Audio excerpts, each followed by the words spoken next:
আমি এখানে Surf Excel আমরা কেন ইউজ করি, এর কারণ কি সেটা বলতে এসেছি। সার্ফ এক্সেল কি আমরা প্রত্যেকে জানি, সার্ফ এক্সেল আমরা চিনি। সার্ফ এক্সেল বা হুইল বা ডিটারজেন্ট যাই বলেন না কেন আমরা কেন ইউজ করি সার্ফ এক্সেল? যারা বাড়িতে থাকে তারা তো ইউজ করে, এখন যারা বাইরে থাকে, বিশেষ করে যেসব ছেলে মেয়ে বাইরে থাকে পড়াশুনো করে বা জবের জন্য বাইরে থাকে বা কোনো কাজের জন্য বাইরে থাকে, তারা তো না হলেও সপ্তাহে একদিন এই সার্ফ এক্সেল বা ডিটারজেন্ট বা হুইল ইউজ করে। কিন্তু এই ইউজ করার পিছনে বা আমরা যে ইউজ করি সেটা কেন আমরা ইউজ করি বা এর পিছনে যে সায়েন্স আছে সেটা কি, সেটা আমরা কেউ জানি না। কিন্তু আমরা সোজা আমরা এটা বলতে পারি যে সার্ফ এক্সেল বা ডিটারজেন্ট হুইল আমরা ইউজ করি কেন? কাপড় পরিষ্কার করার জন্য। কিন্তু অ্যাকচুয়ালি কি এটা কাপড় পরিষ্কার করার জন্য বানানো হয়েছে না কিসের জন্য বানানো হয়েছে, আমরা সেটা অনেকেই জানি না। তো আমরা সেটাই জানবো এখন যে অ্যাকচুয়ালি এটা কী জন্য তৈরি করা হয়েছে বা বানানো হয়েছে, এবং আমরা যার জন্য এটা ইউজ করি এটা কি সেই জন্য বানানো হয়েছে কি না। তো চলুন দেখে নেওয়া যাক এটার যে সায়েন্টিফিক কারণ কি বা এর পিছনে যে সায়েন্স আছে সেটা কি শুধু কাপড় পরিষ্কার করার জন্য নাকি অন্য কিছু। এই সার্ফ এক্সেলে বা ডিটারজেন্টে অনেক রকমের উপাদান ইউজ করা হয়, অনেক ধরনের উপাদান একসাথে মিশ্রিত করে এই সার্ফ এক্সেল বা ডিটারজেন্ট তৈরি করা হয়। সেই উপাদান কি অনেক রকমের উপাদান আছে, যেমন সার্ফেক্টেন্ট আছে, বিল্ডার আছে, হিলার আছে, স্টেবিলাইজার আছে। তো এরকম অনেক রকমের 6-7টা উপাদান আছে, তো যেটা একসাথে মিক্স করে আমাদের কি একটা সার্ফ এক্সেল বা ডিটারজেন্ট আমাদের ইউজ করা হয় বা বানানো হয়, তারপরে সেটাকে আমরা ইউজ করি কাপড় পরিষ্কার করার জন্য। কিন্তু আমরা এর পিছনের লজিক বা সায়েন্স কি সেটা আমরা অনেকেই জানি না। আমরা ডিরেক্ট বলি যে আমরা সার্ফ এক্সেল আমরা ইউজ করি কেন? কাপড় পরিষ্কার করার জন্য। কিন্তু অ্যাকচুয়ালি সার্ফ এক্সেল কাপড় পরিষ্কার করার জন্য বানানো হয়নি। কিসের জন্য বানানো হয়েছে? সার্ফ এক্সেল বানানো হয়েছে যে ওয়াটার মলিকুল আছে বা ওয়াটার ড্রপলেট আছে, সেই ওয়াটার মলিকুলের সারফেস টেনশন ফোর্সকে ডিক্রিজ করার জন্য। তো তাহলে এটা কি যে সারফেস টেনশন ফোর্স কি বা ওয়াটার মলিকুল, ওয়াটার ড্রপলেট, এগুলো কি, এগুলো জানার আমাদের কোনো প্রয়োজন আছে? প্রয়োজন নেই। আমরা তো শুধু কাপড় পরিষ্কার করার জন্য এটা ইউজ করি এবং কাপড় যাতে পরিষ্কার হয় বাস, আমাদের তো এটুকুই জানার প্রয়োজন। কিন্তু যারা সায়েন্স সম্পর্কে জানতে আগ্রহ বা প্রত্যেকটা জিনিসের পিছনে কি সায়েন্স রয়েছে সেটা জানতে চায়, তারা অবশ্যই এই ভিডিওটা দেখবে আর বেশি বেশি শেয়ার করবে তাদের কাছে যারা সায়েন্স নিয়ে আগ্রহ বা যাদের সায়েন্স সম্পর্কে জানতে ইচ্ছা আছে বা তারা ইচ্ছা প্রকাশ করে, তো অবশ্যই তাদেরকে শেয়ার করবে। প্রথমে আমরা দেখি যে সার্ফ এক্সেল আছে, ডিটারজেন্ট আছে, সেগুলো কি অনেক উপাদান সেখানে মিশ্রিত করে সেটাকে বানায়। প্রথমে সবচেয়ে যেটা বেশি ইউজ করা হয়, যেটা হলো মেন হলো মানে উপাদান সার্ফ এক্সেল বা ডিটারজেন্ট তৈরি করার, সেটাকে কি কোথায়, সেটা হলো সার্ফেক্ট্যান্ট। তো সার্ফেক্ট্যান্ট অনেক রকমের হয়ে থাকে। তো মেইনলি সার্ফেক্ট্যান্ট যেগুলো ইউজ করা হয়, একটা হলো লিনিয়ার অ্যালকালি বেনজিন, একটা হলো অ্যালকোহল অ্যাথোমজাইলেট। ঠিক আছে, এই দুইটা উপাদান হলো সবচেয়ে বেশি ইউজ করা হয়। তো এটা হলো তার রাসায়নিক সংকেত সাধারণত এটা লেখা হয়, এটা হলো C6H6, এটা হলো বেনজিন, আর C6H3 এটা হলো অ্যালকালি চেন। তো এখান থেকে আমরা যেটাকে আমরা লিখি বা আমাদের কোম্পানিতে যেটা ইউজ করা হয় C18H29, এটা ইউজ করা হয় কিসে, লিনিয়ার অ্যালকালি বেনজিন হিসেবে ইউজ করা হয়। আরেকটা হলো কি অ্যালকোহল অ্যাথোমজাইলেট কি, এটা রাসায়নিক সংকেত এটা হলো। তো আমি এগুলো আগে লিখে রেখেছি এই জন্য, কারণ এত বড় রাসায়নিক সংকেত লিখতে ভুল হতে পারে, এই জন্য আগে আমি লিখে রাখছি। দেখি C12H25OS first bracket CH2O first bracket close 4S, এই হলো রাসায়নিক সংকেত। তো এই রাসায়নিক সংকেত, এই যে উপাদানগুলো আছে, এই উপাদানগুলো ইউজ করা হয় কেন? ইউজ করা হয় আমাদের যে কাপড় আছে, আমাদের কাপড়ে যখন ডাস্ট থাকে বা আমাদের কাপড়ে যখন কোনোরকম তেল লেগে যায়, কোনোরকম যে কোনো ময়লা আবর্জনা লেগে যায়, তো এগুলোকে ক্লিন করার জন্য বা এই যে পার্টিকেলগুলো আছে, এই পার্টিকেলগুলোকে ভাঙার জন্য এই উপাদানগুলোকে ইউজ করা হয়। কিন্তু এছাড়াও আরেকটা যে এর উপাদান আছে, সেটা হলো মেন উপাদান। যে উপাদান না থাকলে এই উপাদানগুলো কি কোনো কাজই করবে না। সেটা কি? সেটা হলো বিল্ডার।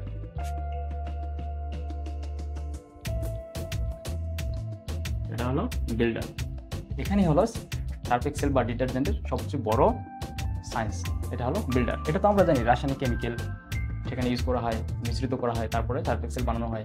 তো এখানে বিল্ডারও ইউজ করা হয়, কিন্তু বিল্ডারের অ্যাকচুয়ালি এর সায়েন্সটা কি, এর সায়েন্স বা বিল্ডার ইউজ করা হয় দেখে সার্ফ এক্সেল এতটা প্রিয় আমাদের, আমরা কাপড় পরিষ্কার করার জন্য এখন সার্ফ এক্সেল ইউজ করি। ঠিক আছে, এটা হলো বিল্ডার। তো বিল্ডারের যে সায়েন্স আছে সেটা কি? তো আমি প্রথমে বলছি যে সার্ফ এক্সেল বানানো হয়েছে ওয়াটার মলিকুল যে আছে সেটার যে সারফেস টেনশন ফোর্স আছে, সেই সারফেস টেনশন ফোর্সকে ডিক্রিজ করার জন্য। প্রথমে আমরা জানতে হবে সারফেস টেনশন ফোর্স কি। সারফেস টেনশন ফোর্স কি, সিম্পল ওয়ে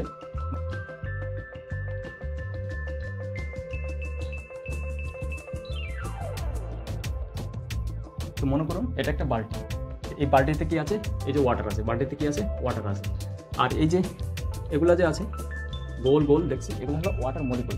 আমরা জানি প্রত্যেকটা জিনিসের কি আছে, ক্ষুদ্র ক্ষুদ্র অণু আছে, প্রত্যেকটা কি ক্ষুদ্র ক্ষুদ্র অণুর সাথে একটা অণু কি অ্যাটাচ হয়ে লেগে থাকে, ঠিক আছে। সেই জন্য সেটাকে কি দেখা যায়, সলিড দেখা যায়, বা সেটাকে লিকুইড দেখা যায়, ঠিক আছে। তো এই যে অ্যাটমগুলো, ছোটো ছোটো অণুগুলো আছে, ওয়াটার মলিকুল বা এগুলোকে ওয়াটার পার্টিকেল বলা হয়।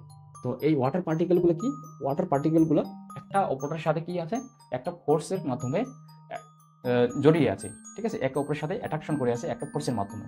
সেই ফোর্সটাকে কি বলা হয়, সেই ফোর্সটাকে বলা হয় কোহেসিভ ফোর্স। কোহেসিভ ফোর্স কি, কোহেসিভ ফোর্স হলো যখন একটা ওয়াটার পার্টিকেল বা ওয়াটার মলিকুল আরেকটা ওয়াটার মলিকুলের সাথে কি থাকবে, একটা ফোর্সের দ্বারা একটাকে আকর্ষণ করবে, ঠিক আছে।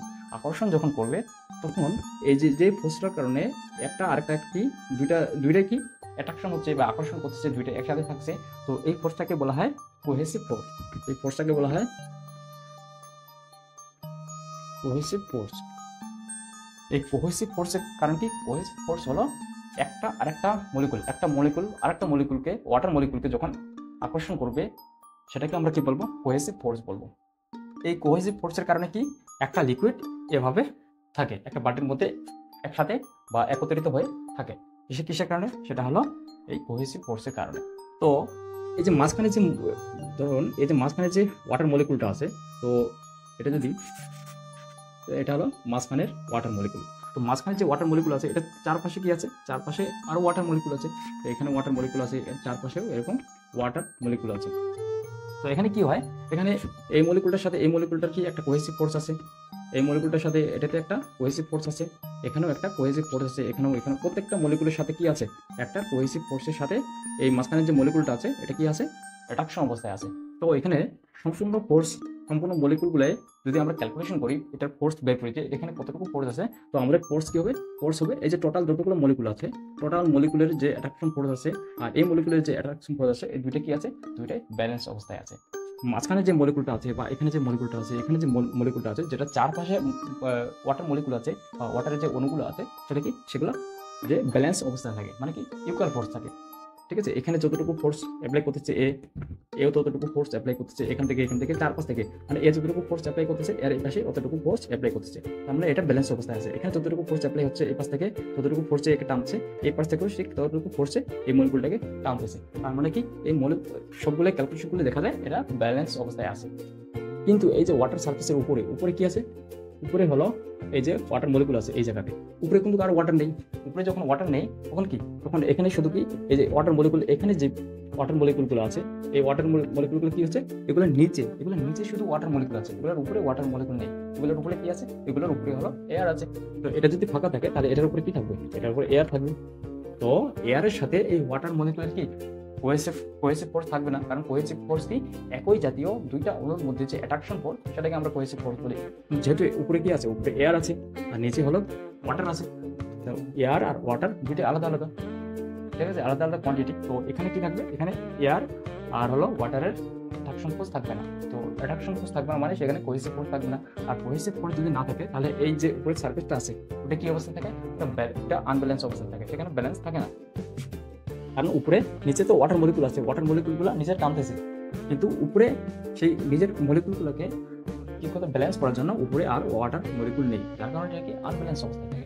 যখন সেটা আনব্যালেন্স অবস্থায় থাকে তখন ওয়াটার মলিকুলের যে সারফেসটা আছে, ঠিক আছে, যেখান থেকে ওয়াটার ফিল আপ হওয়ার পরে আর উপরে ওয়াটার থাকে না, ওখানে কি হয়, ওখানে এক ধরনের আনব্যালেন্স ফোর্স উৎপন্ন হয়। এই আনব্যালেন্স ফোর্সের কারণে সেখানে কি উপরে একটা পাতলা স্তর জমা হয়ে যায়, ওয়াটার পাতলা স্তর, সেটাকে আমরা কি বলে মেম্বারিন বলা হয়, সেটাকে বলা হয় ইঞ্জিনিয়ারিং ভাষা বা সায়েন্সের ভাষা, সেটাকে বলা হয় মেম্বারিন, মানে পাতলা একটা স্তর জমা হয়ে যায়। যেমন কি ওয়াটার আছে, এই যে ওয়াটার মলিকুলগুলো আছে, এই ওয়াটার মলিকুলগুলোর উপরে একটা পাতলা স্তর জমে যায়, সেটাকে বলা হয় কি, সেটাকে বলা হয় সারফেস মেম্বারিন, ওয়াটার সারফেস মেম্বারিন।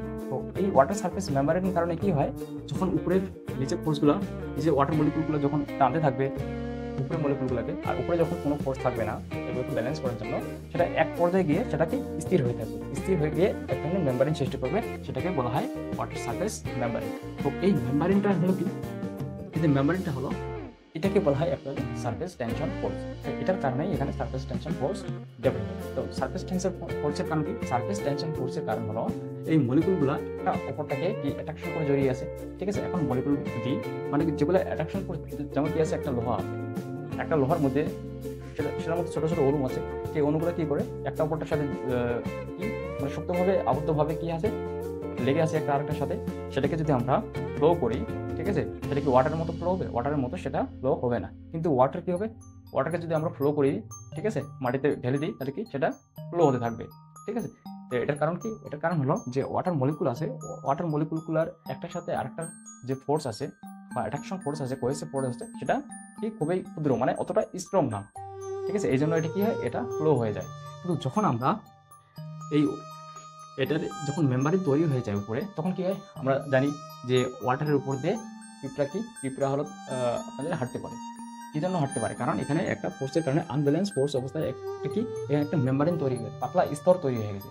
এই স্তরটা কি খুব ক্ষুদ্র ক্ষুদ্র, মানে পিঁপড়িকা যখন হাঁটে সেটা কি অনেক ক্ষুদ্র ফোর্স অ্যাপ্লাই করে ওয়াটারের উপর, সে হাঁটতে পারে, কারণ সেই ফোর্সটা এই মেম্বারিন হলো অ্যাবজর্ব করতে পারে, ঠিক আছে। এই জন্য পিঁপড়াটা ওটা হাঁটতে পারে ওয়াটারের উপর দিয়ে। কিন্তু এই ওয়াটারে যখন আমরা কেরোসিন তেল মিশিয়ে দিই, কেরোসিন তেল যখন মিশিয়ে দিই, তখন কি এই যে সারফেস টেনশন ফোর্সটা ডিক্রিজ হয়ে যায়। মানে এই যে মেম্বারিন উপরে যে পাতলা স্তরটা জমে গেছে, এই পাতলা স্তরটা আর থাকে না সেখানে, ঠিক আছে। যার কারণে কি যখন আমরা এখানে কেরোসিন তেল ঢেলে দিই পানির সাথে ওয়াটারে, যখন আমরা কেরোসিন তেল মিশিয়ে দিই, তখন সেখানে যদি আমরা একটা পিঁপড়াকে হাঁটার জন্য ওখানে ছেড়ে দিই, তাহলে সেটা ডুবে যাবে, ঠিক আছে। আর যদি শুধু ওয়াটার, ঠিক আছে, পিওর ওয়াটারে যদি একটা পিঁপড়াকে আমরা ছেড়ে দিই, তাহলে সে হাঁটতে পারবে সেখানে। কিন্তু কেরোসিন মিশ্রিত জলে বা কেরোসিন মিশ্রিত ওয়াটারে কি করবে, একটা পিঁপড়া হাঁটতে পারবে না। সেটা কারণ হলো কি সারফেস টেনশন ফোর্স। তো এই বিল্ডারের কাজই হলো কি, এই যে সারফেস টেনশন ফোর্স আছে, এই ফোর্সটাকে কম করা। কেন কম করা, যখন আমরা সারফেস টেনশন ফোর্স ওয়াটারে কম হয়ে যাবে, তখন কি এই যে ওয়াটার আমাদের যে কাপড় আছে, কাপড়গুলো কি এরকম, আমাদের যে কাপড় আছে এরকম অনেকগুলো সুতো আছে, অনেকগুলো সুতো দিয়ে আমাদের কাপড় তৈরি। এখন যে ডাস্ট বা পার্টিকেলগুলো থাকে, ওগুলো কোথায় থাকে, এই যে ফাঁকা জায়গাগুলো আছে, কাপড়ের যে ফাঁকা জায়গাগুলো আছে, এই জায়গাতে হলো ময়লা আবর্জনা এই জায়গাতে জমা হয়ে থাকে, এই ফাঁকা ফাঁকা জায়গাগুলো। এখন আমরা ওয়াটার ইউজ করি কেন, ওয়াটার কাপড় ধোয়ার জন্য ইউজ করি এই জন্যই, আর এই ফাঁকা ফাঁকা জায়গাগুলোতে যেন ওয়াটার কি হয়, পাস হয়ে যায়, মানে এই পাশ থেকে যেন ওই পাশে চলে যায়। যখন ওয়াটার কি এই পাশ থেকে ওই পাশে চলে যেতে পারবে, তখন কি এই ময়লাগুলো ওয়াটারের সাথে বের হয়ে যাবে। কিন্তু যখন সারফেস টেনশন ফোর্স থাকবে, তখন কি একটা ওয়াটার মলিকুল আর একটা মানে এই যে ছিদ্রগুলো আছে বা ছোটো ছোটো যে কাপড়ের ছিদ্রগুলো থাকে, সেটা দিয়ে পাস হতে পারবে না, বা কম পরিমাণে পাস হবে। আর যত কম পরিমাণে পাস হবে, তত কি কাপড় পরিষ্কার কম হবে। এই জন্য কি আমরা অনেকেই ছোটোবেলায় পড়েছি যে লোনা পানিতে সাবানের ফেনা কম হয়।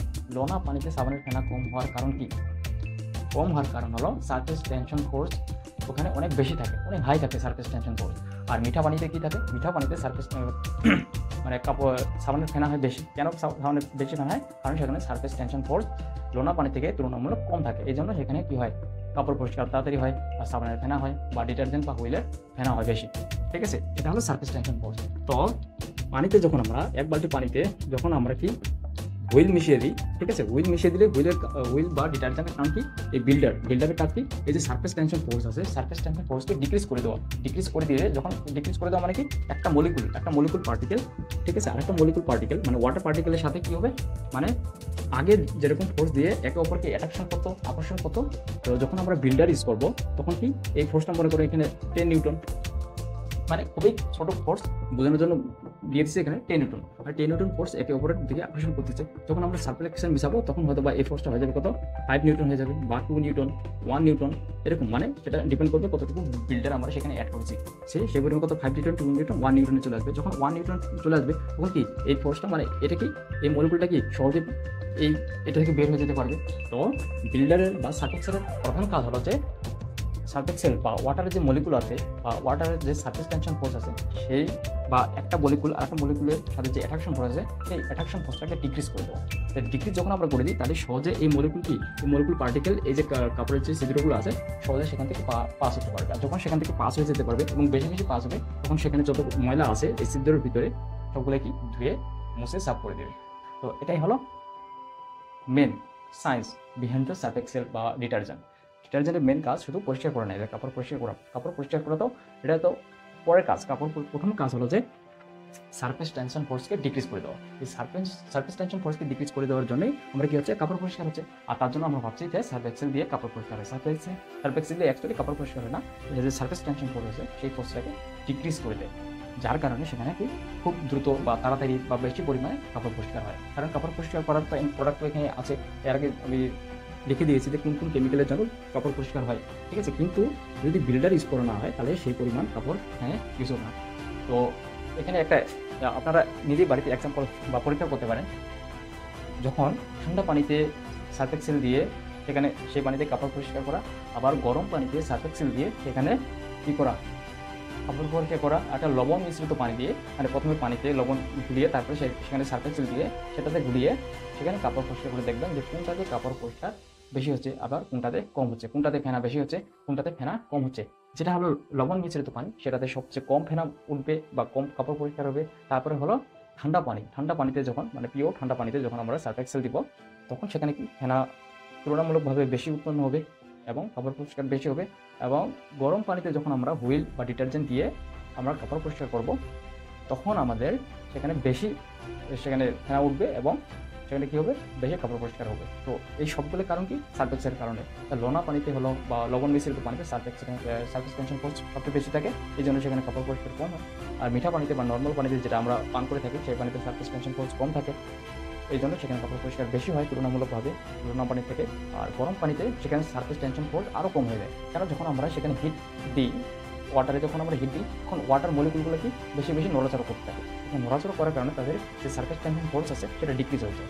এবং তার উপরে আমরা যখন হুইল দিব বা ডিটারজেন্ট দিব তখন কি সেটার কাজেতে হলো ওয়াটার মলিকুলের সার্ফেস টেনশন ফোর্সকে ডিক্রিজ করা, সেটা আরও ডিক্রিজ হয়ে যাবে। তো ডাবল ডিক্রিজ হয়ে যাওয়ার কারণে সেখানে কি ডাবল পরিষ্কার হবে কাপড়।